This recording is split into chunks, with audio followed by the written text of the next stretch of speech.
All right, folks, it's time for another edition of the Online Dinner Party where we bring in exciting guests and talk about different things going on in the world. And I'm very interested in the guests I've got today since they are involved in the space of history, which y'all know I am involved in and interested in as well. As one of the historians for the Hayti Heritage Center, which is a cultural arts center in Durham, North Carolina, where we've had the pleasure of having people like Melissa Harris Perry.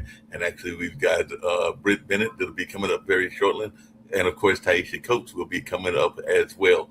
So there have been some great guests, and there's others that'll be coming up at that cultural arts center that I work at. And I think today they were starting a video program with a good friend of mine, Jatovia McDuffie. It's the opening day of a video camp that they're starting, that I think will be 2 days of the month. So the 10th, the first day is today, and then the next one I think is on the 17th or the 24th. I'm trying to remember which date it's on, and all along those lines. But I had the pleasure yesterday of actually working with the Whistle Stop Tour, which is actually working with Legal Defense Fund, and they were having a group of about 200 people come to town and learn about Pauli Murray and learn about the lot of the Black Wall Street history that exists and everything like that. Because, like I said, I'm one of the staff historians at the Hayti Heritage Center, which is a Black cultural arts center in Durham, North Carolina, and all along those lines. So we gave them a tour of Hayti, and we talked about some of the founders of Black Wall Street here in Durham, North Carolina. And of course, we also had some people that were going on a separate exhibit, because I think they had 4 buses and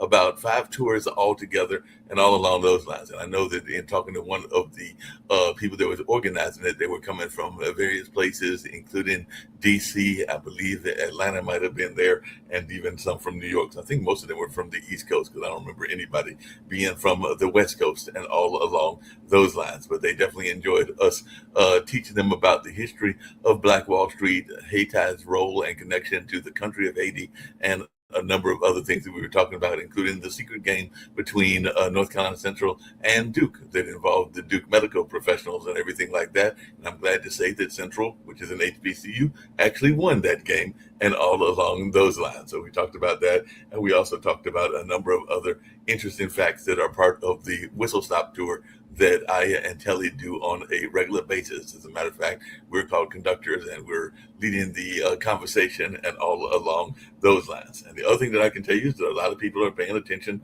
to sports, whether it's the World Cup, which I believe is starting on tomorrow, and all along those lines. And of course, people are paying attention to the sports world, where the Carolina Hurricanes, which is our team here, has now tied it up at 2-2, and the next game will be tomorrow. And then, of course, the Knicks will be playing a game in Madison Square Garden and all along those lines. And they'll be going against San Antonio. And I know San Antonio will be trying to tie up the series as well. I don't think that the current president is planning to make a trip this time around, even though he did make a trip last time and everything like that.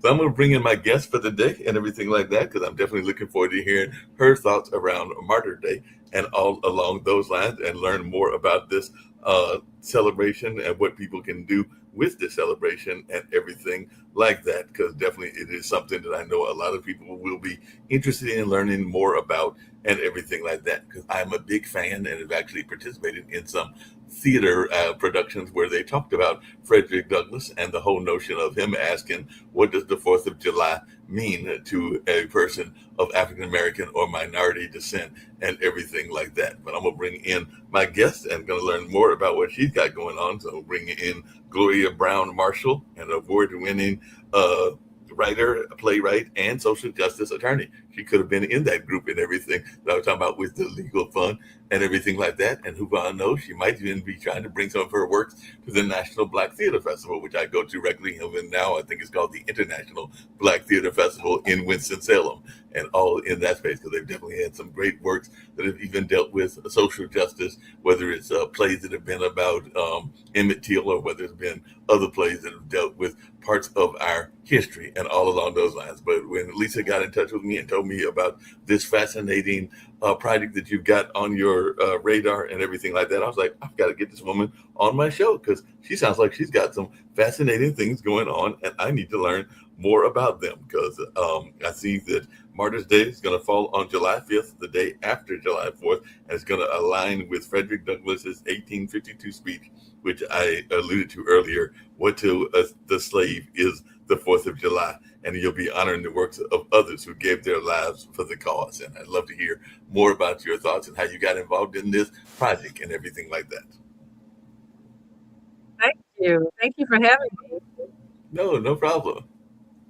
So tell me more about this project and how you got involved. I'm definitely very fascinated by it when I learned about it, and I'm going like, this is definitely something that I'd be interested in. And have there been other plays about social justice that you've been involved with? Because I know that I'm good friends with Mike Wiley, and he's done a number of plays, everything from Boxcar to who I alluded to earlier, Emmett Till, to a number of other folks. So there are a lot of people in the theater world that are definitely very much interested in us learning about our history, particularly our history in the African American community. Well, I am someone who has a background in theater all the way Uh-huh. back before I went to law school. And even after I was in law school and the whole time I've been practicing law or teaching law, I've always been seeing myself as a playwright. So I continue to write plays. I have one I'm working on right now that's focused on class and these class wars that are taking place between the African people of African descent and the white working class community. And that play is titled Class. I'm looking for a theater right now. And I've been to the National Black Theater Festival. I actually have had excerpts of my plays at the National Black Theater Festival. It's been a minute, but yeah, I've been down there. Um, but Martyrs Day actually was born out of my book tour for my Hmm. recent book, A Protest History of the United States.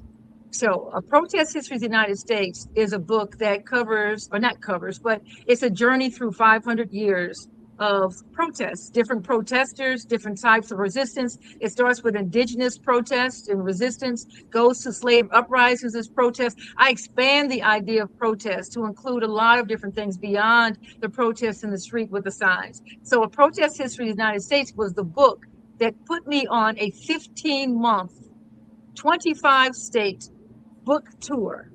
So I went to all these different places, would love to go to North Carolina. So, and you tell me, I'll be down there, you know. So I would love to do something down there with my book, A Protest History of the United States. But it was during that book tour that I had a chance to do something that the politicians rarely do anymore, but I did, which was to sit with the people Hmm. and hear what the people had to say. And so, whether or not it was in Albuquerque, New Mexico, or in Houston, Texas, or whether or not it was in Sarasota, Florida, New Jersey, Connecticut, Cambridge, Massachusetts, at Harvard Bookstore, these different places, I was listening to what they were saying, and they would always ask these questions: What can we do? What do we learn from the people who protested before? Right. And I'm afraid to protest because of the violence. And so whether or not protest is still effective became this major issue. I Yeah. believe it is effective. I believe it requires strategy. And for people to think that the time investment is more than protest on Friday to have a result on Monday. But what came out of this was I kept asking myself, because I was asking them, can you do more? Right. Can you do more than the No Kings protest? Can you do more? Can you ask yourself, what else can I do? What can I do in this moment? That was how I would leave the audiences. You ask this computer brain of yours, because we invented the cell phone. The cell phone didn't invent us, not yet anyway.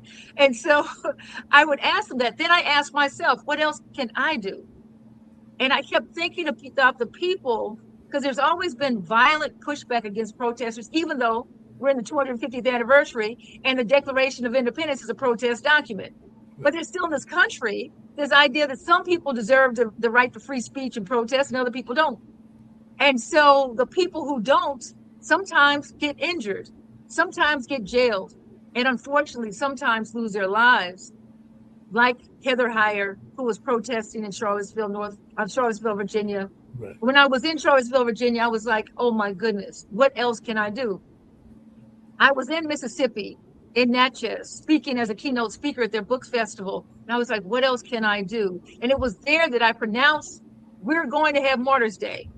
I just, out of thin air, I said, there's got to be people who died in protesting, or they died like George Floyd, and from their death came changes in social justice.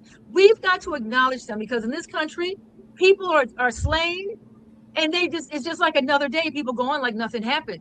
Right. when Renee Good died early this year. People act like nothing happened. So Martyrs Day was born during my book tour for Protest History of the United States. And I asked myself what else I can do. Because if I'm asking that of other people, I'm asking of myself too. And I said, well, I can found this day. So I am the founder of Martyrs Day.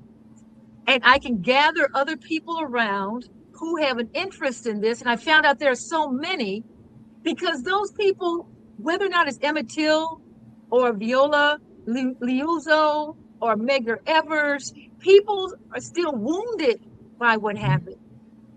And we don't do anything to help heal the wounds, and we don't pay tribute to the people who died for voting rights. We have voting rights martyrs like Vernon Dahmer in Mississippi, who was burned alive because he was paying the poll tax as a black farmer for himself. He was a well-to-do farmer paying it for other farmers. They came and burned him in his own house. So when we start thinking about the people who have been martyred on behalf of social justice, whether or not we can start with Crispus Attucks and go all the way forward, we need to recognize they are regular people. They didn't sign up for war. So this doesn't fall within Memorial Day. It doesn't fall within Veterans Day. D-Day, they didn't sign up for war. They're regular people going out to the store to get bread and milk just like us. And they decided they were going to protest like Heather Heyer did, and then have a white supremacist run a car into the protests in Charlottesville, Virginia. Like Renee Good, who was gunned down in her own car. These are regular people who decided to protest. They were activists. John Brown, who stood up against slavery and decided to do something about it, who was hanged because of his uprising around Harper's Ferry. I wanted to make sure, one, when we say to young people, oh, do you know people died to get your voting rights? We need to have a face and a name to those people. And so when you go to my website, martyrsday.us, and the reason why it's martyrsday.us, not martyrsday.com, not martyrsday.org, martyrsday.us, because this is the first U.S. Martyrs Day. Think about it. We don't have any day that actually pays tribute to these people who lost their lives for civil rights, for social justice. We have Martin Luther King's Day. Okay, but I thought, how many more people were there?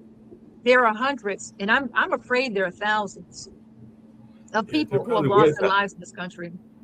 No, they're probably worth 1,000. And you mentioned the fact because this is the 250th anniversary of America. And actually, we had a guest on our news show earlier today. They were talking about the Declaration of Independence because he wrote a book called Tyrants and Rogues and everything like that. But I was just wondering, because you said that you're covering 500 years, including the indigenous people and everything like that. And I primarily identify with the African American side of my ancestry and everything like that. But I do have some relatives that are more in tune with the native side of their ancestry, and they identify more with that and everything like that, because I have some relatives that are very much in the powwow circuit and all in that space, and even one cousin that has a company that does designs of beads and other native jewelry and other things along those lines. So native attire. That'd be my cousin Will Hedgepeth and his sister Verna Hedgepeth, or Verna because she's married now. So Verna Street and everything has been married for decades and everything like that, but they're very much involved in that powwow circuit. But you're going all the way back to 500 years. So I'm assuming that you're also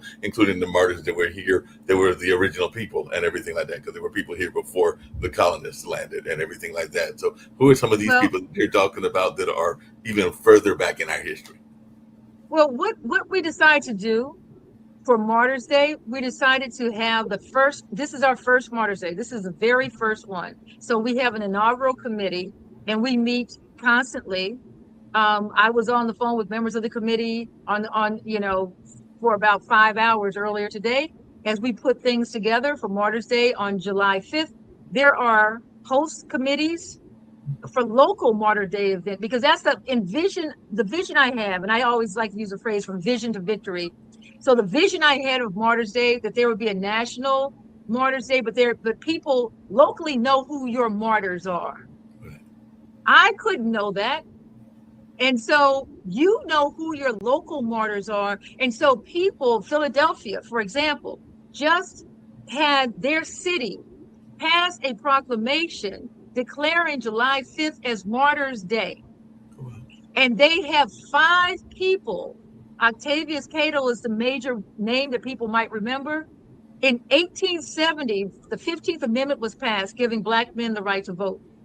In 1871, there was an attack on Black people when it was time to vote, and 5 men were killed because the 15th Amendment only gave men the right to vote, Black men the right to vote. 5 Black men were slaughtered by white mobs in Philadelphia. You think of this thing happening in other places? No, this is in Philadelphia, that these 5 Black men were slaughtered because they were attempting to vote when they had the right to vote, because it was understood how powerful the Black vote was even back then, because the Black vote changes the outcome of elections. And that's why they're, doing what they're doing to the Voting Rights Act now, and the Supreme Court and others around the country are undermining the Black vote, because our vote is powerful. We have that political power, and it's being taken away from us all the time because they don't want us to use it. The same was true in 1871. And so that local martyrs committee decided that they would focus on 1871 and those Black men who were slaughtered trying to vote. And so their voting martyrs are those 5 men, and their proclamation is focused on that. But I just thought that was amazing that we have our first proclamation. It would come from Philadelphia. But we have a list of about 25 people who symbolically represent the 2026 cohort of national martyrs, and Crazy Horse is among them.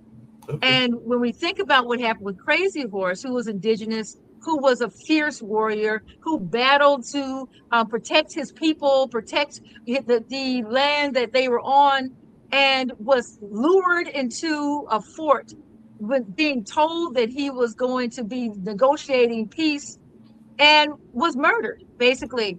And so he's one of our martyrs. We want to make sure Pittsburgh, for example, is another Martyrs Day local event. Theirs is online, where Philadelphia is in person. And these are all on the website, martyrsday.us, martyrsday.us. And so the Pittsburgh group is working with the indigenous and allies.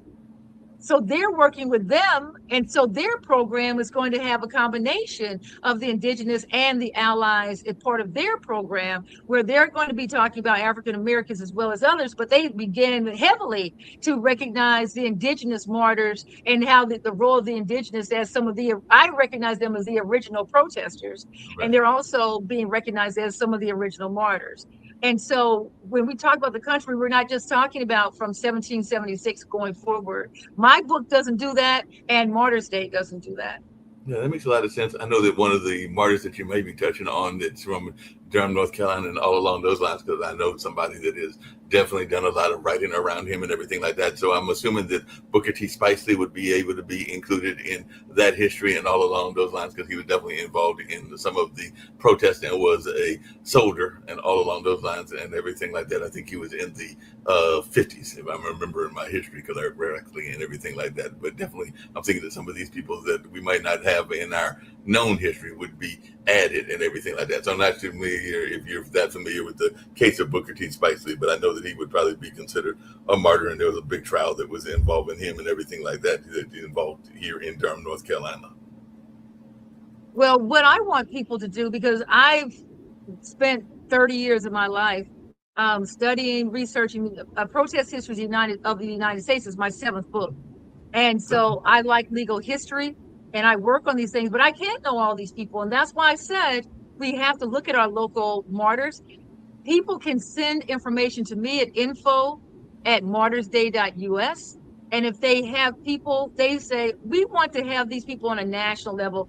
These people need to be known nationally. Not only do we want to have a local Martyrs Day program, and that Martyrs Day program could take any type of form, but we also want this person to receive national attention. So after this cohort of martyrs that we have on our website, martyrsday.us, you go to the website and see the list of martyrs, and they each have a short bio, and ranging from Crispus Attucks all the way up to Renee Good.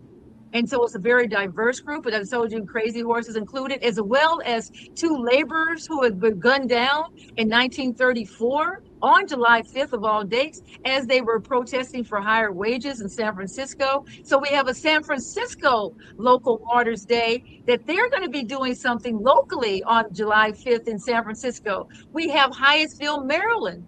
They're going to be doing something in Hyattsville, Maryland as a local Martyrs Day committee. So Lewis, Delaware is having a program. They're going to be showing the film Till in Lewis, Delaware on July 5th and having a discussion afterwards with an author who's written a book on Till. I actually have a play on Till as well. But there are also the churches, and because this is a Sunday, so I'm asking the churches that you could have a reading of the names of the people on the website. You could have a moment of prayer. We have some churches that afterwards in their fellowship hall, because our program at 2 p.m. Eastern and New York City is going to be live streamed. So people can come to our live stream and watch our live stream program at 2 p.m. Eastern. But go on the website, martyrsday.us, to get the information, and RSVP to get the link for the live stream. But we have churches that are going to have a moment of silence. We have ministers who are going to incorporate Martyrs Day into their Sunday sermons on July 5th. So there are many ways in which the church can get involved, and other religious institutions as well.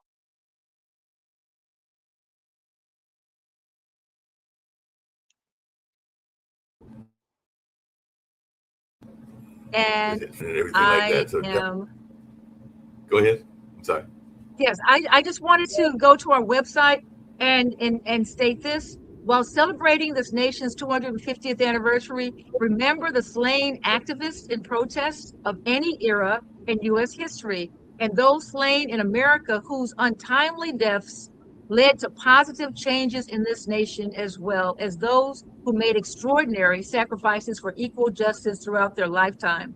They are American martyrs. So I want us, other countries have a Martyrs Day. So I wanted America to have a Martyrs Day based on American martyrs, and that's what this is about.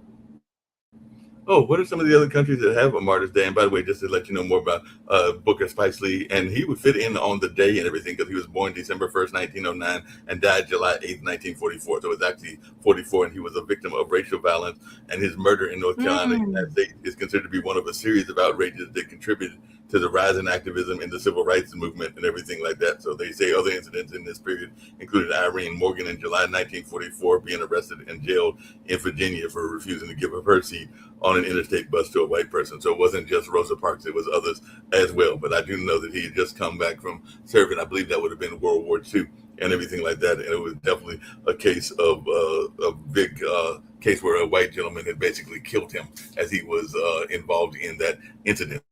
So, and they even in some of the newspaper headlines. Yes, would you please, info at martyrsday.us, because I was writing it down myself. But yes, that sounds excellent. And that's how we've actually gathered many of these names. People have actually said to us, did you know about what happened in our community in this date? Because they're not going away. Our ancestors are not going to let us have these people slaughtered and then forgotten about. That's the other part of it. I believe that the ancestral call, that this is a spiritual mission, that we have to remember the people who were slaughtered and not play this amnesia game that this country wants to play. And even the game that's being played now, erase people's names and pretend like things didn't happen. We can't fall for that okie doke. We have to actually stand up for those people whose lives were taken in order for social justice to go forward. The work of freedom is unfinished. Right. The work of freedom is unfinished, and it's up to us to do more in this work. And the least we can do is acknowledge the fact that these people existed. Can we do that? Well, we can definitely do that. Can we acknowledge they existed? We definitely have to do that, have to acknowledge they existed and everything like that. And I'll definitely get you the information on Booker T. Spice. And there might be some other ones that were involved, both in recent history as well as past history and everything like that. Now, there's another. And we were thinking about we're actually looking at the Wilmington and what happened in Wilmington. So that's already been on discussion for the future. So yeah, we're looking at 2027 and what we're going to look at in 2027. I've traveled to Greenwood. I was in Tulsa as part of a program. So we've looked at that. I mean, we're not gonna let them bury our dead and pretend like they didn't exist. So No, I'm sorry, you we go ahead. definitely cannot do that and everything like that. Now, you brought up a couple of things. One is there's another holiday that is already out there. So, how should people connect Martyrs Day to Juneteenth? Because Juneteenth will be taking place. Some people are doing celebrations this coming weekend and everything like that, or definitely by next weekend, and all along those lines. So, how should people tie these two holidays together, or do you see the connection between the two holidays? Well, Juneteenth, and I actually give talks on Juneteenth, but Juneteenth is connected to the Civil War Right. and connected, and there could be martyrs that come out of the Civil War that could be part of Martyrs Day. But that was about freedom, the Mhm. Emancipation Proclamation that gave equality, absolute equality. People don't even know this, that the Emancipation Proclamation actually in the order number 3 gave absolute equality to people who had been enslaved. That phrase, absolute equality, is in the order. The order disappeared for over 100 years. It was found by the National Archives about 8 to 10 years ago. And absolute equality is in there. That's why it disappeared, because somebody probably hid it because they didn't want us to know that we had been given absolute equality by Abraham Lincoln in the 1860s. And we've been fighting for this equality ever since. We had it already under law back in the 1860s. But I think it's important for Juneteenth to also be a celebration of freedom, but freedom isn't free.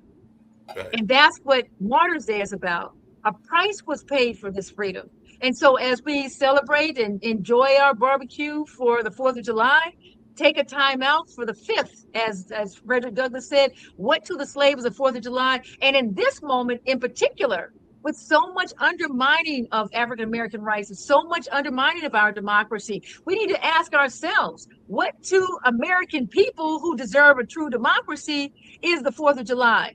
What to the American people who thought we had a democracy is the 250th anniversary celebration of the Declaration of Independence, a document most people haven't read anyway, because if they actually read the document, they would see it doesn't say what they think it does, but Right. nobody ever reads it. And as somebody who teaches constitutional law, they don't read the Constitution either.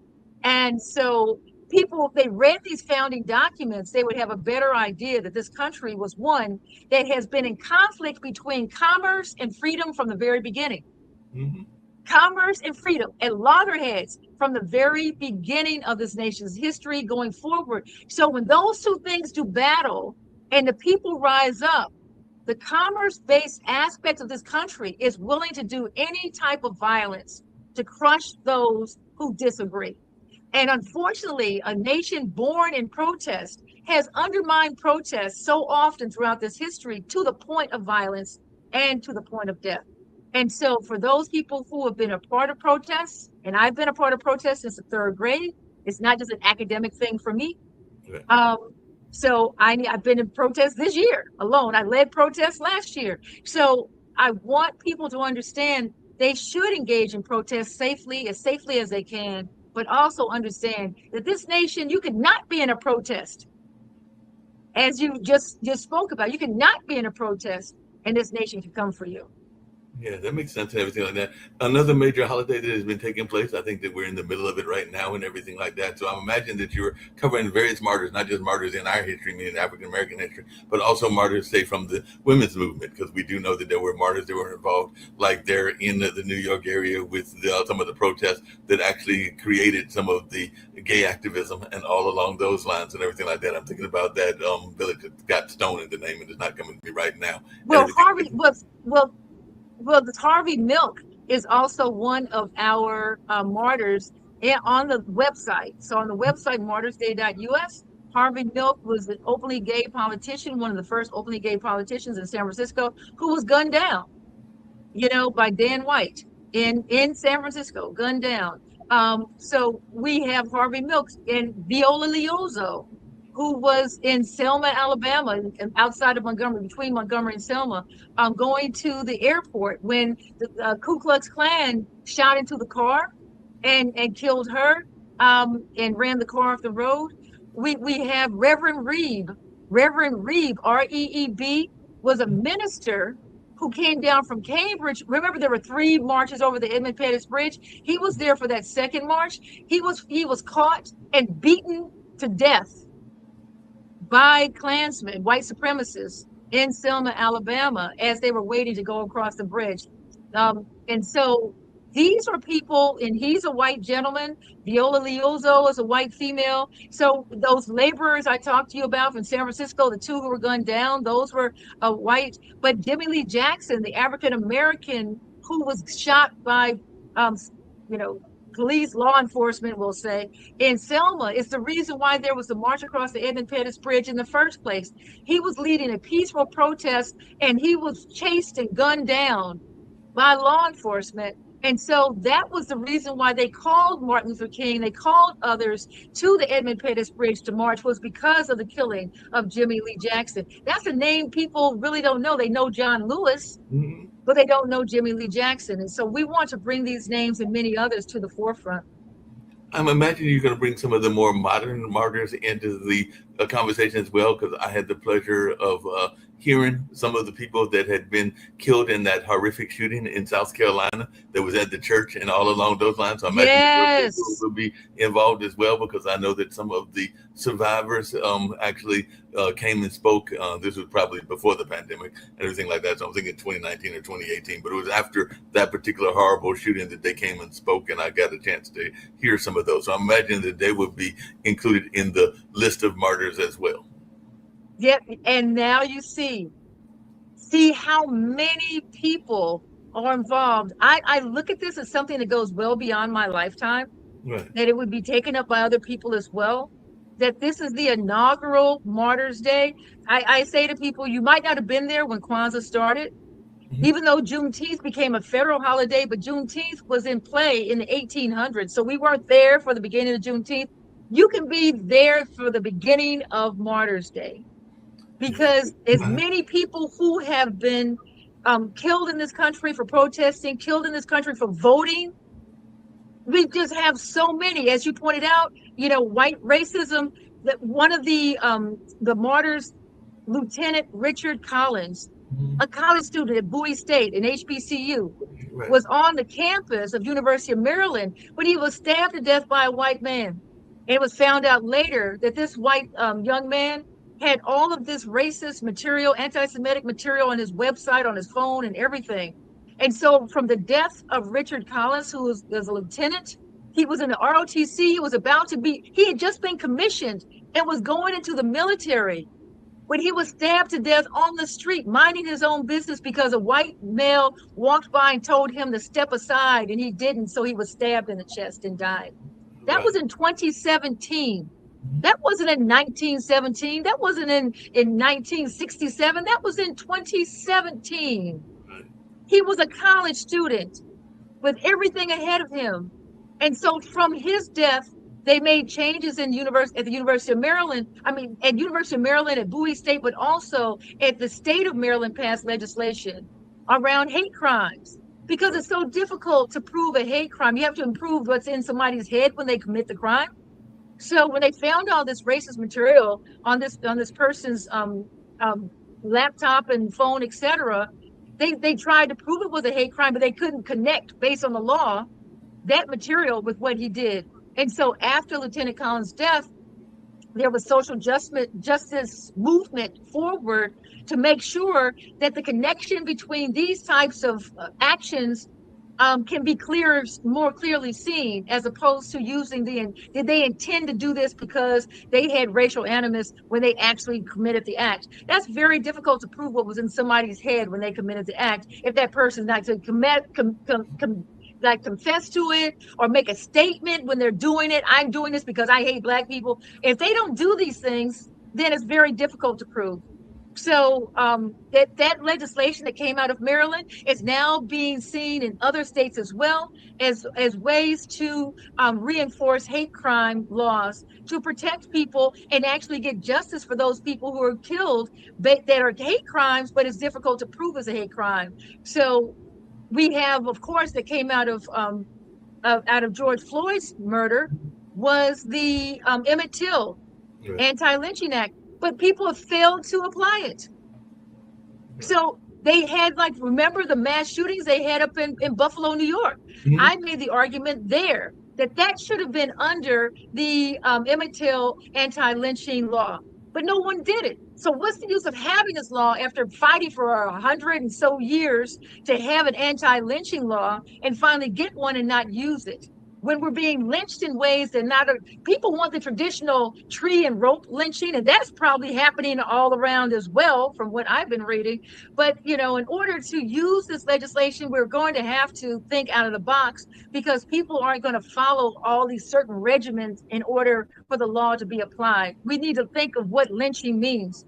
That murder of Lieutenant Collins could have been classified as a lynching, depending on how people are looking at the argument could be made for that. Yeah, that makes a lot of sense. And you're talking about lynchings, and there have been modern day lynchings, as you were just saying that. I was remembering the incident that took place, I think it was about a decade or two ago, that took place in Jasper, Texas, and everything like that. So that was in Yes. modern times and everything. So he would definitely be considered a martyr and everything like that, because that was not in the 1920s. That was in more recent times that incident took place in Jasper, Texas, and everything like that. Yes. I imagine that would be Yes. a case of a martyr as well. Now, you mentioned that some of the churches might be reciting some of the names. What are some of the other ways that you are envisioning people honoring those martyrs and everything like that? Because sometimes, even with Dr. King, we hear some of his famous speeches and everything along those lines. Because actually, when we were doing the tour yesterday, my co-conductor, Johanna, she also goes by Joe Rose, was talking about the fact that Dr. King had actually been planning to be here in Durham on the time that he was assassinated, because he got called to Memphis where he was assassinated and everything like that. But he had originally planned to be here working with some of the workers in this area and everything along those lines. And I think he'd even written some of the speech here before getting called to the Memphis where he was assassinated and everything like that. So what are some of the ways that you see people actually bringing this conversation to the forefront? I think we've had people doing spoken word. We've had people sing a song. We've had people who have, and these are in the churches. That could be after church. You could have the spoken word, but you also have people read the bios. If you just select 3 people and read the bios, because most people won't know these folks existed. So read the bios of those that we don't really know, that aren't as familiar as Dr. King and John Lewis and others. But read the bios of some of these people and realize what their contributions have been, and understand, especially for those young people and the voting rights martyrs. Right. If we could in church just give a prayer, say a prayer for the souls of some of these voting rights martyrs. Read their bios in church. Just pick 3 or 4 and just read their bios in church to remind people what we had to go through to get our voting rights in the first place, and what these people went through. I think that would be an amazing thing to do in church. And remember that Jesus was a protester. Right.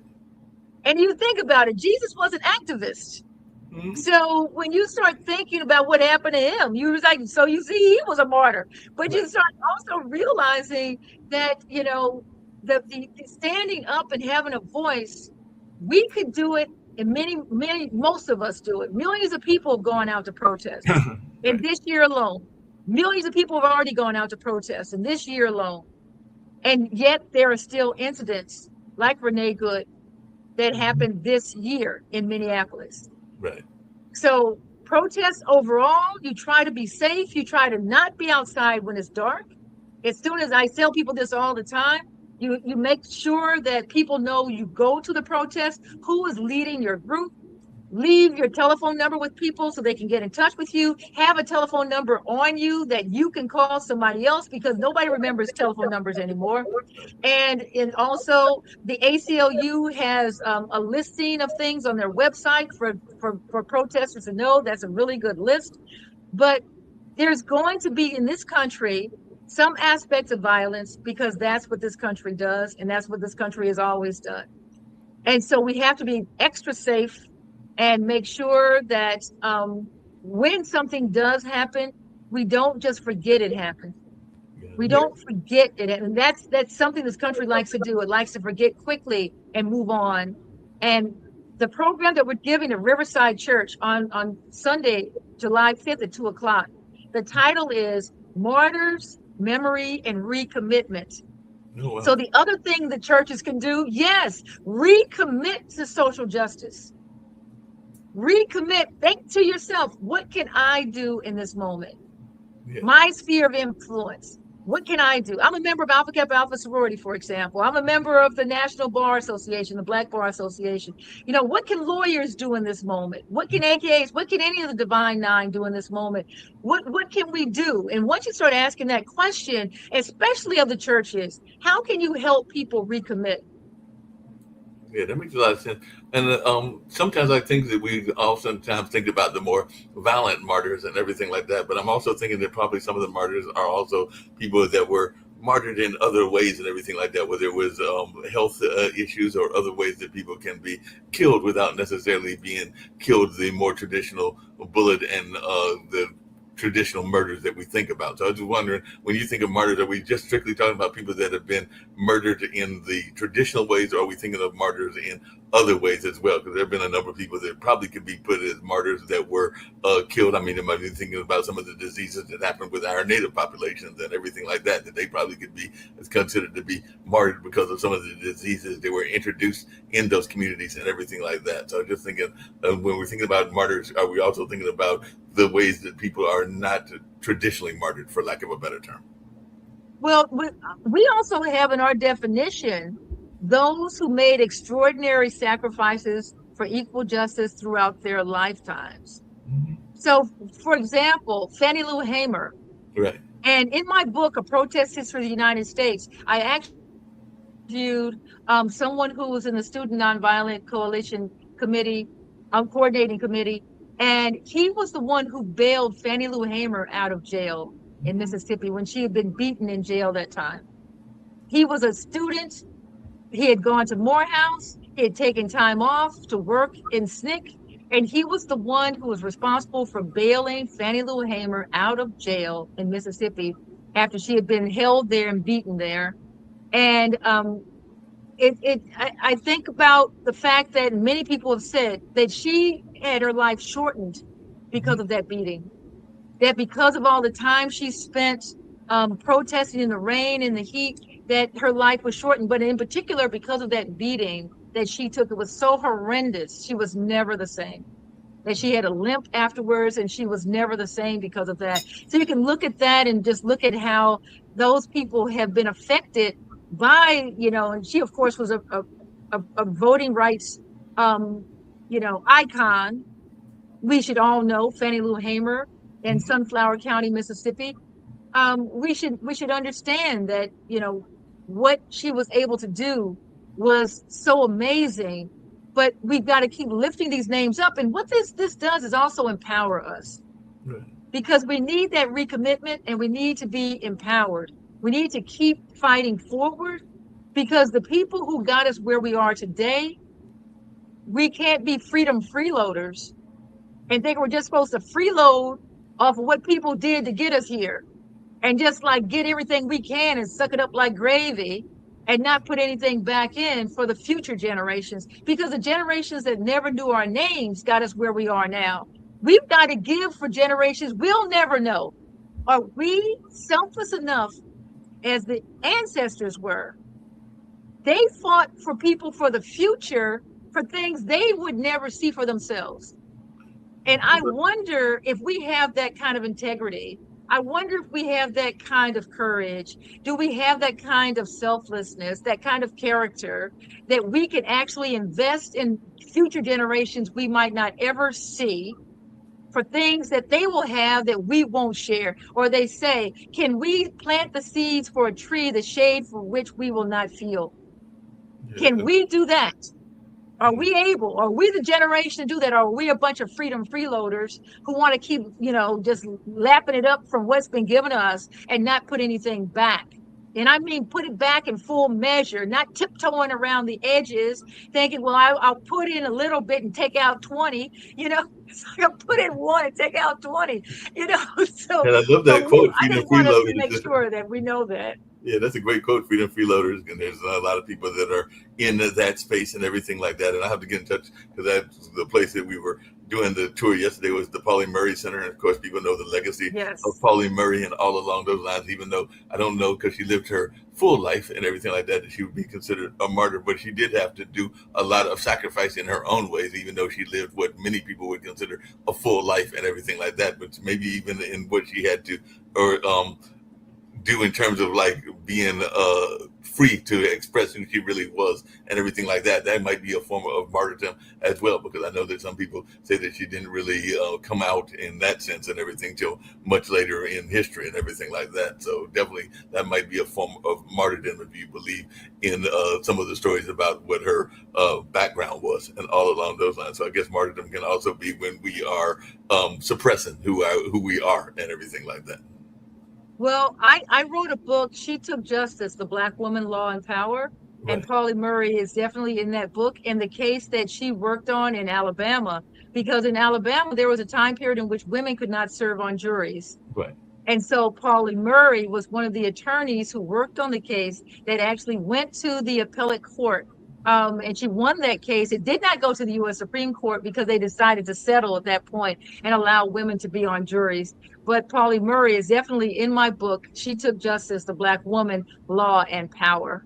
Yeah, that's another book that people need to get of yours as well. You mentioned earlier, and I just would love to hear your thoughts, not about this current holiday and everything, but you talked about class. And I don't know that we oftentimes talk enough about class in the sense of revolution and everything like that. Because one of the things that even on my history tours that I do at Hayti and everything is I talk about how some of the elite, the black elite and the white elite actually aligned with each other because of their class relationship, not necessarily their race relationship and everything along those lines. So imagine that your book even touches on that, because it wasn't just here in North Carolina, even though Booker T. Washington did say that this was the same as he had seen of white people toward black people and everything like that. And part of that was because of the relationship. I mean, there's no doubt that Mr. Merrick, who was one of the founders of Black Wall Street, was Mr. Duke, the founder of Duke University's barber and everything like that. But also part of Black Wall Street is in downtown area, kind of like Pettigrew and Perry Street and everything like that. And it was in downtown even at that time, which means that some of the white elite and the black elite were actually in closer proximity to each other than they might have been in other cities and everything like that, which might have led to some of that saner attitude, a different attitude to say Wilmington. Even don't get me wrong, there was definitely racism here as well, because Julian Carr was from here, and he definitely did not have a great attitude toward African Americans. As a matter of fact, many people believe that he was a wizard in the Klan and everything like that. And even one of the times that he was giving a speech and everything like that, I think it was a dedication of something in Chapel Hill, he was bragging on the fact that he had just come back from beating his black woman slave and everything like that. So I just wondered your thoughts around class and its relationship even to our modern times. Because I think a lot of times we focus so much on the race relationships, but we don't focus enough on the class divide. Well, we have class divides. And what we had, and I gave this example the other day when I spoke at one of the ACLU meetings, was that Thurgood Marshall couldn't go to the same places the elevator operator couldn't go to because he was black. You had people who were in the same pot. And so they had the same or very similar sense of urgency to want to change things. But once you started having people who were able to have a better life and leave the neighborhoods and have certain privileges, the sense of urgency began to wane. And I think that's where we are now. I think that this administration has shown people by laying off so many folks and taking away some of these high-powered positions that you may find yourself in position, economic position that you never felt you would be in your entire life. And that sense of urgency might be coming back. But I think there are those who, if they're in positions of some comfort, they say that the definition of conservative is having something to conserve. The idea that this sense of urgency to protest, to stand up, to do something is not felt by all on the same level. But it's always been a situation where not everyone wanted to do anything. People want to say, oh, everybody was always involved. No, it's always a percentage of people who actually stood up to do anything in the first place. But that number with the resources, and those resources are very crucial. I have an acronym, STARC, STTARC, strategy, time, tenacity, alliances, resources, and creativity. Mm-hmm.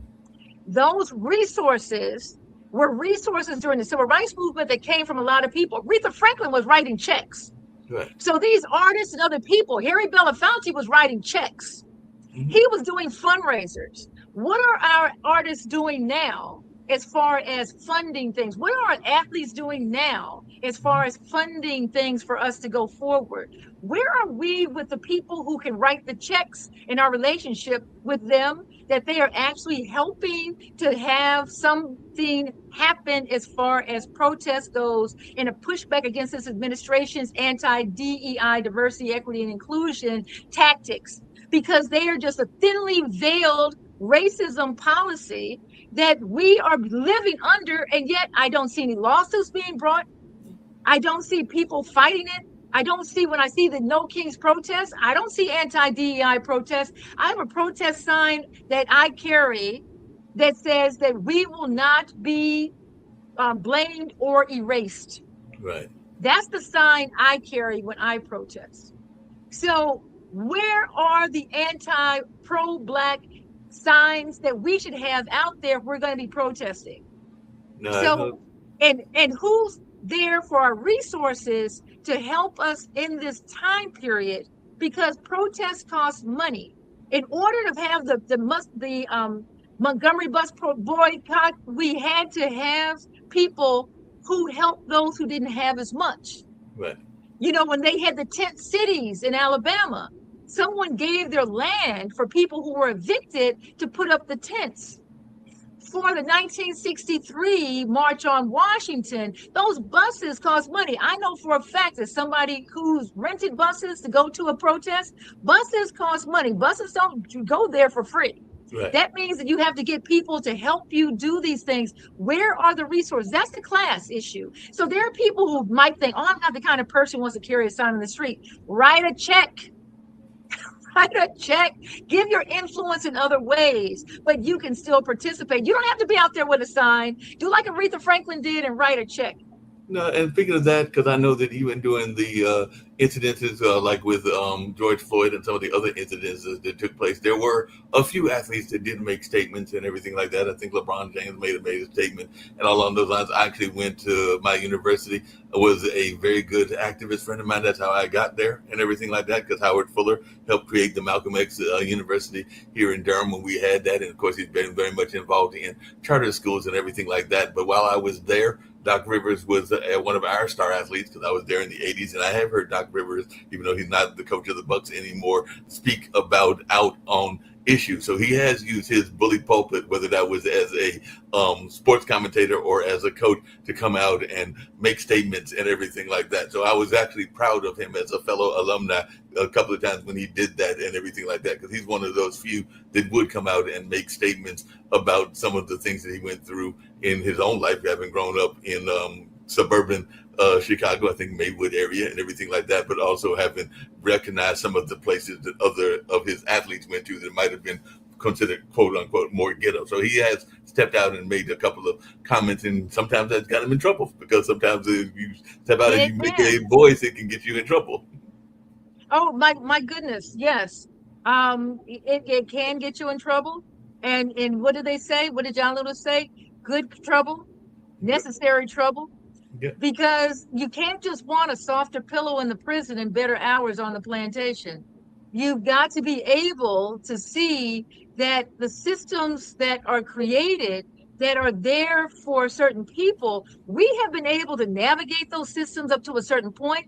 Then one day they woke up, studied that we had progressed as far as we had, and decided to block every ladder, burn the wood from the ladder and make sure that it was never there again. So we need to understand that being amiable was great when the job was there for us to just do, but being amiable is not going to create the ladder that we needed to climb to get to the job. They have burned down the ladder. So now we have to be a little less amiable and start making demands, because as Frederick Douglass said, that, power, you must have demand. It concedes nothing without demand, and it never has, and it never will. And that demand means that amiability, you can smile while you make the demand, but you still need to make the demand. You got to make the demand. That makes a lot of sense and everything like that. Because I mean, that was part of the conversation between Booker T. Washington and W.E.B. Du Bois, and I kind of alluded to the Booker T. Washington quotes that said the Hate Heritage Center, but there's also one that W.E.B. Du Bois had, which was this whole notion of us not being accommodationist or assimilationist and everything like that, because he was definitely proud of what we had in our own community and everything like that. Because one of the quotes that he has is the fact that you literally could be born at a hospital that was primarily run by African Americans, that in that case that being Lincoln Hospital, and that you could be buried when your life ended by a black funeral maker and everything, or black funeral home director and everything like that. But you could also have a lot of things that we were creating in our own community. Because I know he mentions the fact that you could get a suit that was built by a black tailor and everything like that. You could even get a mattress, because one of the things that I talked about is you didn't have to go to Sears and everything like that. You could actually get a mattress that was made in our own community by our own hands. And of course, there were famous black brick masons and even architects. Julian Abel is designed and a major architect of Duke University and everything like that. And Mr. Fitzgerald was a major brick taker and brick maker. And a lot of his bricks are here throughout Durham and the Carolinas and everything like that. So that's part of the quote that W.E.B. Du Bois had of how much was in our own community and everything like that. But you had others that were wanting for us to assimilate more. And I think that that's still a conversation that is going on now. How much are we going to be? Yes. It's still a conversation that's going on now, but I want to go back to something. Remember I said my book, A Protest History of the United States, is a book on 500 years of protest history and protesters, but it's also a memoir. Right. And so I interweave storytelling into A Protest History of the United States, my book, my most recent book. I start my book off with Eliza, who was my great-great-grandmother, who was born enslaved in Kentucky. And she was part of that first wave of people from the South to the North, and they were called exodusters. And the exodusters came up from the South in the 1870s. So Eliza in 1879 went from Kentucky to Kansas after slavery ended. She went through a lot of hardships, but her two of her grandchildren, one, Maddie, graduated from college in 1907 and became a teacher. Her other child, William, graduated from law school and worked on some of the groundbreaking cases that then gave way to Brown versus Board of Education. He didn't live long enough to be a part of those cases that were the Brown cases, but he worked on, as a lawyer, some of the primary cases in Kansas. And those cases are in my book, Race, Law, and American Society, 1607 to present, in the education chapter. And so when you think about class, you think about the fact that you had people in all different places. I even have cousins in my family in the 1920s who graduated from Spelman. So they went from Kansas to Atlanta during a time period when the Klan was rampant throughout Atlanta. And you used to talk about W.B. Du Bois. Remember, he used to talk about the fact that they would cut off ears and leave them in the store windows, as souvenirs of the lynchings. And so when you start thinking about even like my family line, with people who went to college, the people who didn't go to college, the people who just worked regular jobs, the things they did, everybody did something that would give way for you and me to be here today. Yeah, that makes they had to say, yes, yeah, I have an education degree. Yeah, I have, but just like I said with Thurgood Marshall, he couldn't do anything more than the elevator operator could do who was black. Because they didn't care if he was a lawyer or not. He was not going to stay at the hotel. He was not going to eat at the restaurant. He had to make sure he got out of town before the Klan came. This class issue is making this divide where people are feeling, I don't have any pressure to do anything, so I'm just going to live my life. And this is what I hear from folks. Why can't I just live my life? Martin Luther King could have just lived his life. His father had a church, he had a job, he had a PhD when a lot of black people didn't have PhDs. He could have just lived his life, but he chose to actually do something for the greater good. And that's what I hope we can break through with this class issue and not have people lose what they have in order to feel like they're part of the group, but be where they are with resources and feel like they can help us lift as we climb. Yeah, that makes a lot of sense. As you were saying that and talking about your own history, I was actually just thinking about my grandmother who lived until 1982 and passed away at 75. But she was actually the first person that actually, first African American librarian in Raleigh, North Carolina, and she actually founded the Richard B. Harrison Library, which is the public library and the first library in Raleigh to serve African Americans. So I imagine that she was probably getting some pushback from the government of that time and everything like that. I need to talk to my dad to Yes. find out what kind of pushback she was getting. But she went to Howard University and worked there as a student library assistant. But then in like I want to say the 30s, she actually went to Columbia and everything like that. So this was a light skinned African American woman, and I imagine there couldn't have been that many people of color that were there studying library science even in the 1930s and Hmm. everything like that. So that's part of her legacy and part of my family legacy and everything like that. Because she also worked at Shaw University, which we know is a major HBCU as well. But Richard B. Harrison actually still stands, and they actually just named some awards for her earlier last year. So they made those awards last year, and it's for people that are doing community service and doing a lot of work in that sense. So they're honoring people that were following in her tradition and everything like that. So it's good to Yes, hear. and Your that is so wonderful. And those ancestors, we just go back and look at how we got here. right, How many relatives had to do these things under circumstances much more difficult than we're facing right now?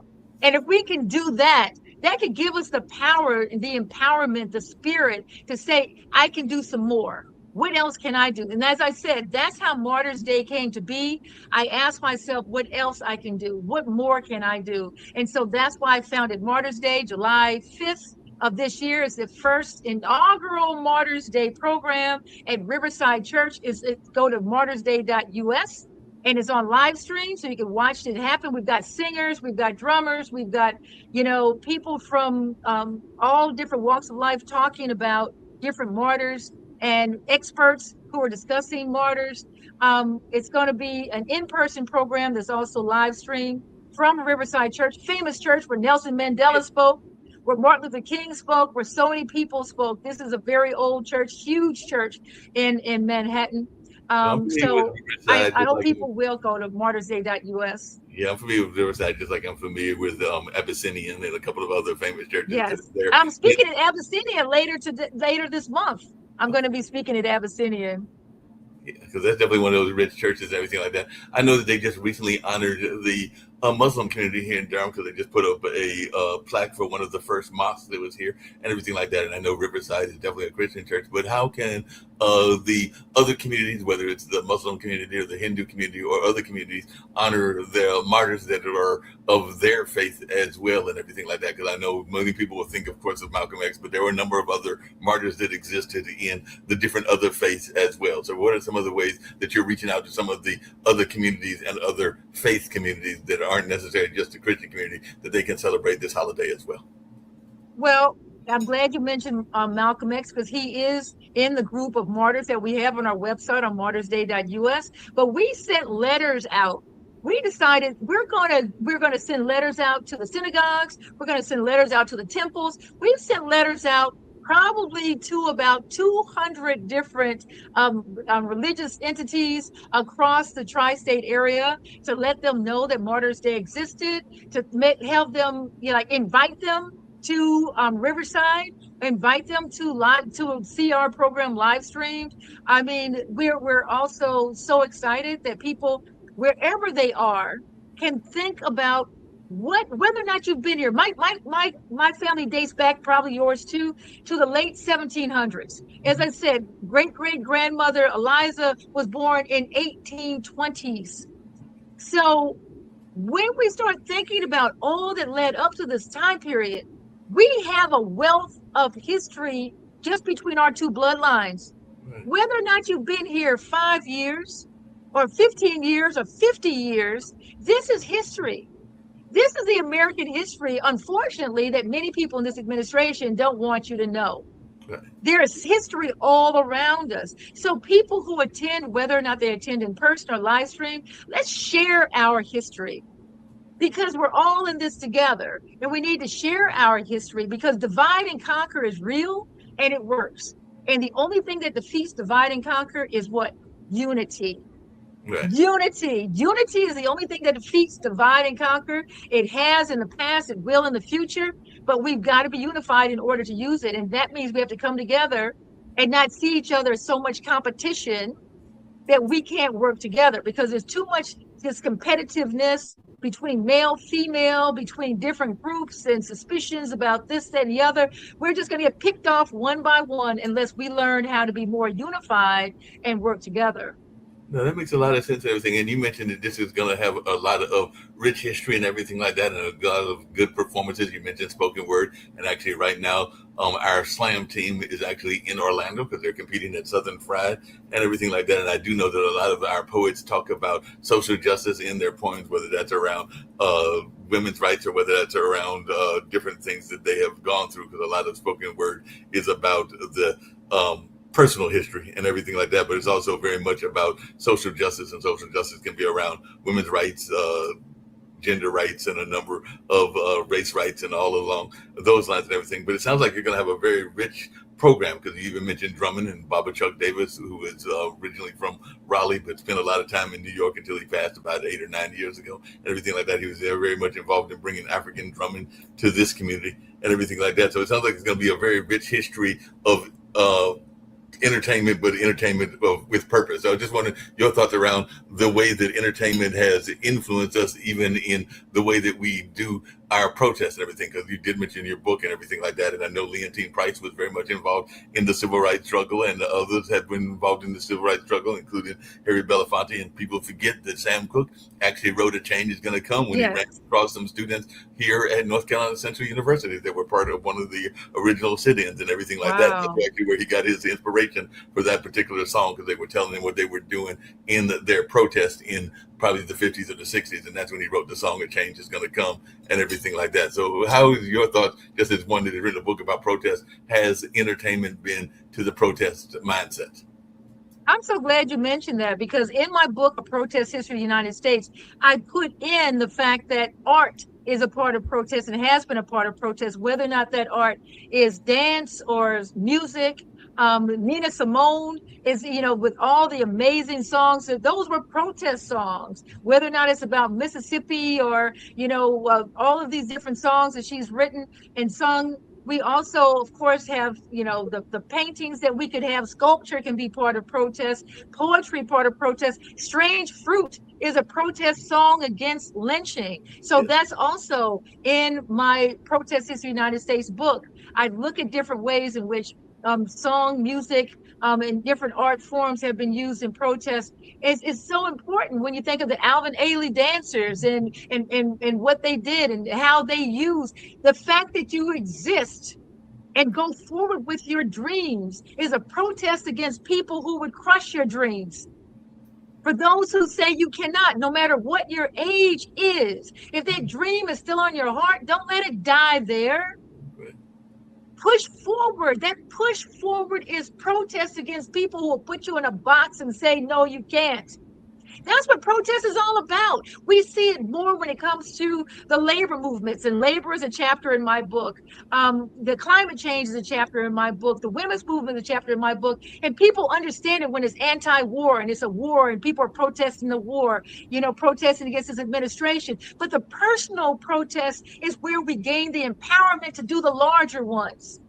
If we can see what it is I have inside of me, that voice is saying can still be heard if I let it out, and you let it out in different ways and make yourself be the person while you still have breath in your body that you can be, is a protest against being limited. And that's what people of color did. That's what women did. That's what immigrants did. We had to say to ourselves, this whole country tells me I'm nothing. I inside know I am something important, and I am going to invest in that importance. I'm going to go to school. I'm going to earn my living. I'm going to be the person I want to be. That is a protest against everything saying that you cannot do it. So when we talk about Pauli Murray, we talk about anybody, you have all of these forces that are always trying to crush. And the more you're a vulnerable person, a person of color, a woman, whatever it may be, a person with disabilities, it's easier for the forces to try to undermine you, because people are going to give you less credence. I've been underestimated so many times, it's unbelievable. And I say to myself, I'm not going to listen to what this person is saying. I know the path God has for me, and I'm going to pray on the power to do what I need to do and follow my spiritual path. My spiritual path said start Martyrs Day. No, speaking of And that's starting what I Martyrs did. Day, and speaking of starting Martyrs Day and everything, because as you were saying that, I was just thinking about something else as well, Gloria and everything like that. But one of the things I was wondering about is martyrs aren't just the physical martyrs, because one of the things that even we talk about, and is actually on one of the murals that's upstairs at the Hayti Heritage Center and all along those lines, is that there are um, physical martyrs like the martyr that we are thinking about, which is the physical body and everything like that. But there's also the martyr of institutions and everything like that. So I was wondering if Martyr Day will touch on that, because one of the things that we talk about at the Hayti Heritage Center is the fact that when the highway came through and destroyed that rich neighborhood, the Black Wall Street and everything like that, that it cost $350 million in today's dollars. I believe that's the figure that is on that particular mural. But I actually think it's probably higher, because we know that inflation has happened. So probably close to 400 to 450 million, and so close to 350 to 400 businesses or something along those lines. But it was multiple hundreds of businesses that were sacrificed as well. So will Martyrs Day also reflect on some of the physical structures that were martyred as well and everything, or you only deal with the physical human beings and everything? Because I do know that sometimes even in our own history talk, we talk about the loss, and you mentioned Wilmington earlier, and it was the physical destruction of lives lost, but there's also destruction with the fire of buildings and institutions and everything like that in Wilmington, and the same can be said in Tulsa with the bombing and everything like that. So will Martyrs Day also acknowledge some of the damage that was done to our institutions as well? Well, at this point, and I know we're running short on time, but at this point, I really want to focus on the people. Right. And that's because the people aren't even known. We can't get to the people so that we can even get to the structures. Right. Because people don't know what happened in history that would cause that structure for these people to want to burn it in the first place, and not care how many people's lives might get lost in the fire. Because I know there are many lives lost in Tulsa during that time period, during the bombing of the Tulsa neighborhood in Greenwood. So I really want to talk about these mass events. Right. So we do have on our calendar that we're going to talk about mass events like the South Carolina Charleston church shootings, like Greenwood, like Rosewood, and many others. There, like I said, we thought at the beginning there would be probably hundreds into 1,000, but now we're looking at thousands of martyrs. It's like I really want to write about this as well, because I am a writer. As I told you, I began my life as a playwright. I always see myself as a playwright, and any bio I give, I add playwright to it, because that's part of who I am. I'm a creative, as well as somebody they claim as a public intellectual, but I'm a private person doing public work. That's how I look at it. I'm a private person doing public work. And I really want to get to the end of my journey and have God say, well done. That's my goal. And so Martyrs Day is something that I believe was put on my heart to do. And I decided that this is something that I should do. And martyrsday.us, MARTYRS, Martyrs Day, MARTYRS Day, martyrsday.us, because it's the first Martyrs Day in the United States. And if we have Memorial Day and we have Veterans Day, those people signed up for war. Right. These are regular people who go to the store to get bread and milk, and regular people like us who decided to stand up. Some people just want to, as you saw, as I told you about in 1874, and more recently, just went to go vote. 1966 was when Vernon Dahmer was burned alive in his own home, right, because he was, wanting to vote and want other Black people to vote in Mississippi. These are regular people. They didn't sign up for war. They signed up to have constitutional rights, and this is what happened to them. Yeah, because I was even thinking you were saying that about some of the people that were killed by COINTELPRO acts and stuff like that. We know that a lot of the Black Panthers were martyred and everything like that. Fred Hampton, I think, was killed in his home and everything like that. And So I'm thinking, Fred Hampton is on our website as one of this group of national martyrs. Fred Hampton is listed there. Yes. Yes, he is on the website, martyrsday.us. so definitely there's a lot of martyrs that people, like you said, some people don't even know the history of Fred Hampton and some of the other members of the Panthers and all along those lines. As we get ready to wind down, there's a couple of things that I ask everybody, and definitely one of them is how you can be reached and everything like that. But then there's a couple of questions that I ask just to break the monotony of this very powerful interview that we've had and everything like that. But the first one that I'm going to ask you just really quickly, and you kind of alluded to it, is hopefully none of us are in a rush to have that end date and everything like that, but we are all the birth date to the end date, and that's the dash in between that is very important, which is what we do in our life and everything like that. So what would you hope to be said, and maybe you've already made these arrangements with your significant others on your tombstone that might be a quote, because I know some of the famous people have had quotes and everything like that. So what is something that you're hoping people will remember you by and everything like that? I really would say that I tried my best, and I want you to try your best too. That's what I would put on there I like at that. this point. I like that. That's a good one. You tried your best, and you want the other people to say that they tried their best as well. That's a very powerful one and everything like that. And just really quickly, and this is kind of totally getting out of our conversation point and everything like that. What is something about Gloria Brown Marshall that people would be surprised to know? They know that you're a playwright. They know that you're very much into history like I am and everything like that. But what is a hobby or an interest of yours that people might be surprised by? For all I know, you might try to go skydiving. I'm not trying to fall out of anybody's plane. That's just me. I'm not trying to fall out of anybody's plane, but we all have interesting hobbies. I like to do word games sometimes. I sometimes will even play the Jeopardy and Who Wants to Be a Millionaire on the phone and stuff along those lines. And definitely I come from a family of gamers, so when we get together, we oftentimes are playing spinners, which is kind of like dominoes and stuff like that. But what is something that people might be surprised to know is an interest of yours that they might not know if they're watching this interview, or maybe even your own family members may not know? All right. Okay. I'm going to tell you a secret Okay. that I have not told anybody in public. And that is that one day I want to have like sing at a nightclub. Okay. That I want to sing like jazz standards at a nightclub. That's one thing I would like to do at some point. And that would be I would just like to test how that would go. So that would be something that I've not told anybody publicly at all. Haven't been rehearsing for it at all, but I've always been one of these people that sang at home and not to anybody's great delight except myself, and I'm not always pleasing myself. But it's like something that if I had a chance to do, I would probably like slip out, use a different name, and sing at a nightclub for like a month,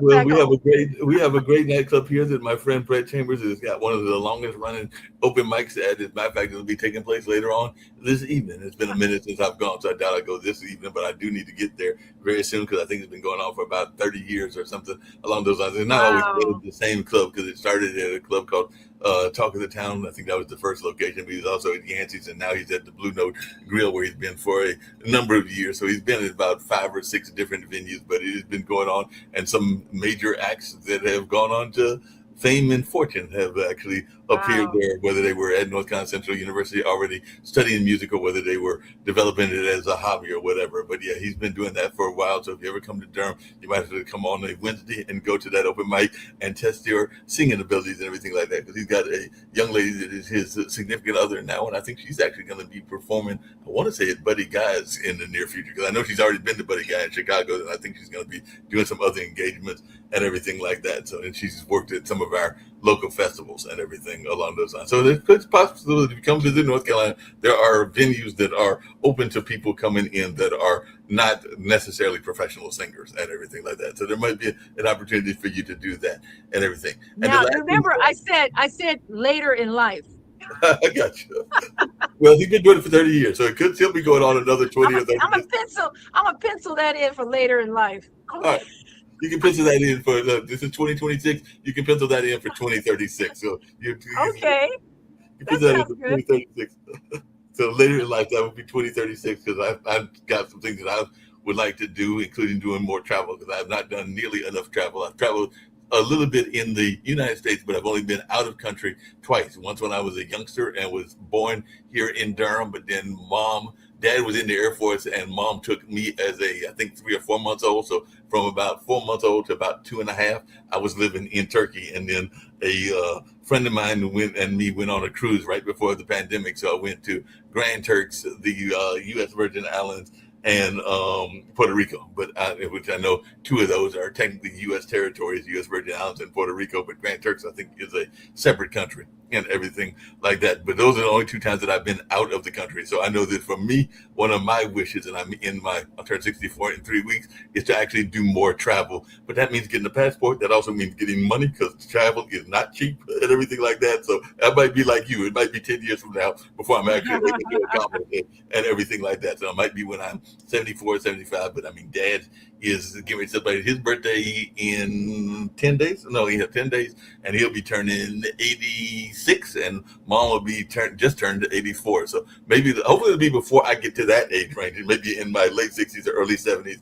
But like you, I've got to get some other things accomplished and done in the more traditional sense of some of the work that I'm doing, whether that's in the grading company that I work for, the Cultural Arts Center that I've alluded to, and of course this network, Pod TV, and everything like that. If you would tell folks just really quickly again, and I've thoroughly enjoyed our conversation. I thought that I brought some good questions to you and everything like that, and I'm glad that Lisa introduced us and all along those lines. But if you can tell folks how they can get in touch with you. You've done that several times on the show, but if you can tell them again, and the thing that I get all my guests to do, whether it's a group of guests, because sometimes it's a group of multiples and sometimes it's a one-on-one like this is, and everything like that, I get all my guests to actually share their message of positivity, because you mentioned like your own ministry with the Smarter Day. My mission is to do what I can to bring a positive world into creation, and sometimes it's the simple stuff. It's like just us spreading positive messages. So I get all my guests to give a message of positivity. So if you can share what your message of positivity would be,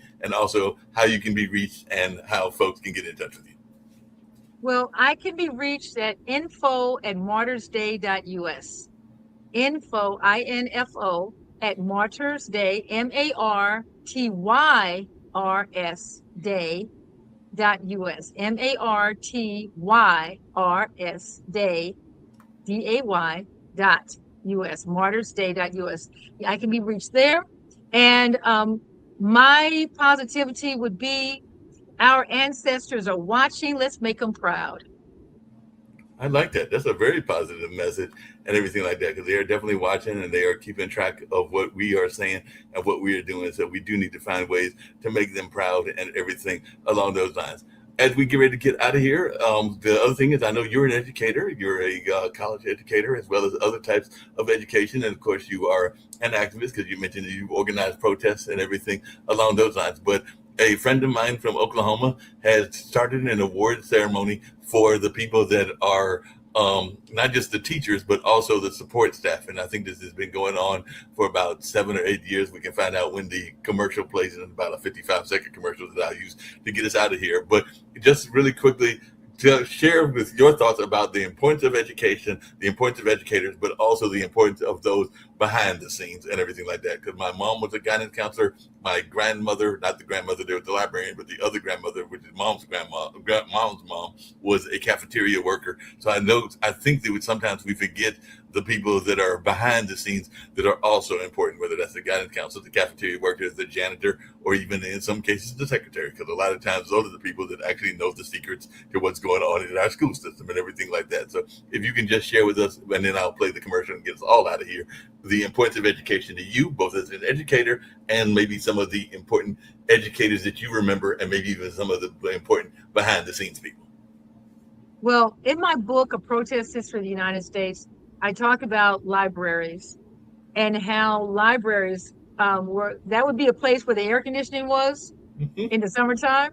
That's a place where I would love to get the stars for reading the books, each week, when they had the competitions for the most books being read. I love the libraries for the exploration. The librarians were so helpful. I didn't realize that libraries were segregated until later on when I went down to the main library, and it was such a big deal for me to be this little Black child in the main library. But I really respect librarians and what they bring. I think about my music teachers, Mrs. Baskins. I think about my theater teachers, Miss Wilson and Miss Scott. Miss, I think about Dr. Foster, who was our choir teacher. I think about these teachers and all that they had to go through to put up with those rambunctious kids. And it's just ridiculous what we put them through when I look back on it. But they also saw something in me, Miss Wilson did, as a public speaker. She saw something in me that I don't even know where she saw it. I don't know how she saw it, but she saw this in me in ninth grade.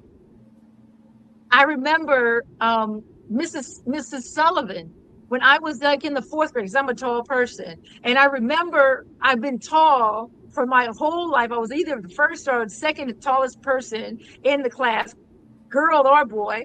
And one day, Mrs. Allison said to me, and she was a short little white lady, and she said to me, you know, people are going to see you no matter if you stand up or not. So crunching your shoulders down and all that, that's not going to do anything. Stand tall. And if you're going to be seen, let them see you, because they're going to see you anyway. Let them see you at your best. So she was the one. She said, if I had your height, I would be standing up and I would be doing all these things. So these teachers not only taught me the subject matters, but they did things for me that to this day, as a grown person, I am so grateful for the words that they gave me of encouragement. You know, the ones that said awful things, I remember those too, and y'all shouldn't have done that. But the ones that said positive things, as an educator, I think about, wow, our words are so heavy sometimes. Sometimes I forget when things come out of my mouth how important they are to the young person hearing it, that I have to stop myself and go, okay, slow down, make sure you're saying what you need to say. Because as an educator, we forget we're just people, but we're saying things to people that will stay with them, just like what's been said to me stayed with me all these years. So I want to say thank you for those people who were teaching me, those people who were believing in me before anything happened. They saw something in me. I ran track for a while, and I did debate and forensics, you know, and public speaking. That's like, wow, how do these people know? I was a class officer walking down the hall, and the school secretary said, you know, they were having a discussion about people they wanted to run for student council. Why don't you run for student council? I was just walking down the hall, and someone, you know, and the school secretary said this to me. So people can influence you, whether or not they're in front of the classroom, whether or not they're helping the classroom get cleaned up, whether or not, as what happened in one of my classrooms, there's security, you have to come and get somebody, you know. So you have people who are part of what makes an education system work. Yeah, I agree with you. And yes, I think that's what's so important. I just want to say thank you to all those people who have been helpful. Many of them probably have passed on, but I want to say to their spirit, thank you. And if I didn't thank you before, I thank you now for having poured into me in ways that have helped me to develop and grow and become a better person. No, I appreciate that, and I agree with you about the importance of these people, whether it's the security or the janitor or a number of others as well. And sometimes words are important, because my brother works with at-risk youth, and he's been doing that for a number of years. It took him a while to figure out what he wanted to be when he grows up, and he's in his about to be heading toward late 50s and everything like that, because he's 7 years younger than I am. So he'll be 57 this coming October and everything like that. But he's definitely done a lot of work with at-risk youth, and I hate even using that term, because sometimes it creates this notion of us putting a prediction on them before it even happens and everything like that. So sometimes I try to not use that word, even though it does slip out sometimes, because sometimes we make a self-fulfilling prophecy. That's the word I was looking for, and everything like that, when we give them those labels and everything like that. But you've been a great guest, and I definitely appreciate you. And I'm going to play this commercial about education and this award that comes out of Oklahoma and get us on out of here. But I have thoroughly enjoyed it. And I'm glad that I found you through Lisa and everything like that. And I look forward to Martyrs Day, and I'll have to find a way to get you to come to HATAC, because I know we're planning events for the Yes. next season, because this season the season that was from 2025 to 2026 with the celebration of our 50th year, because we started in 1975 there at the Hayti Heritage Center. But I know that Monet and others are already putting together the plans for year 51 as well as other years, including 52 and beyond, because we've been here for 50 years at the Hayti Heritage Center, and we're hoping to be here for another 50 years. I don't know that I'll be here that long. That would make me 114, but one never knows. Maybe I'll be in the Century Club and everything like that. So I used to joke that I would love to be living to 200 and everything like that, but then you have to wonder, if all your friends are gone and your family members are gone, how much of a life is it and everything like that. But only the man above knows the destiny and all along those lines. So on that note, I'm going to get out here with this commercials, but I thoroughly appreciate you being my guest on this particular day and this particular edition of the Online Dinner Party. Thank you, sir. No problem. I won't fold, I won't drop until we on time. Only going non-stop. I won't fold, I won't drop until we on time. Only going non-stop. I want to thank everyone for coming to the 2020 TAF Awards. This was a show like no other, people. This is the Grammys for dignitaries, educators, and support staff around the state of Oklahoma and worldwide. We cannot do this without the support of the people. So we thank you, I thank you, for being such a dedicated supporter to this movement for the Teachers Appreciation Foundation. I thank you. I won't fold, I won't drop